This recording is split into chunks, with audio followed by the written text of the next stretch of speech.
I grew up in Las Vegas, New Mexico. It's just 2 hours north of here, an hour north of Santa Fe. So native New Mexican, proud to be from northern New Mexico especially. I grew up in the gym since as far as I could remember. My parents were both athletes. My mom was the first four-sport letterman at West Las Vegas, so I followed in her footsteps as another four-sport letterman, basketball, volleyball, track, and softball. But just growing up, coming to the games here at the Pit in that Flanagan era when we did used to average 10,000 fans, right? Just being a kid in the stands during that time, you know, there's not many places that has this kind of feeling to it in women's basketball. Coach Petey Gibson, UNM Lobo legend. Yeah, he used to coach me in high school on my club travel team. And Vera was outstanding.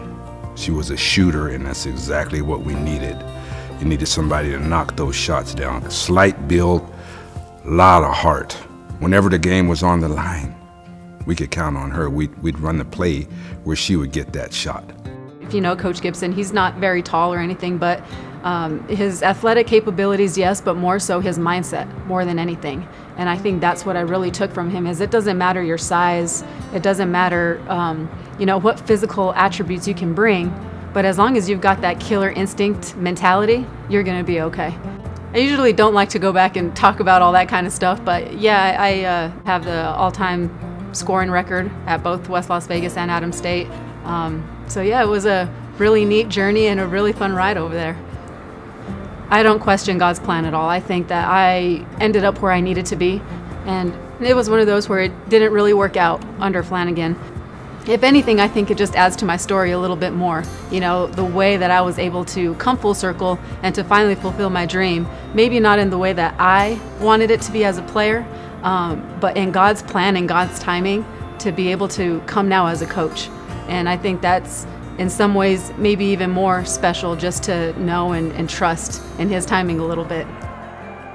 You know, she really likes you know, working at UNM, you know, being around UNM, living in New Mexico.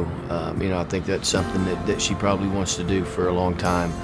Every school, every place that you're at is what you make of it, and it's how special you choose to make it.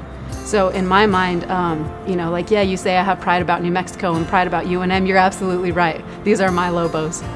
And just to be able to walk down the ramp and you look out into the crowd and you see all these people and just seeing the little girls that are sitting in the stands and just kind of going full circle again, like I used to be that little girl, you know? So now just for me to be able to walk down and see that crowd and that energy and that atmosphere now is just very meaningful.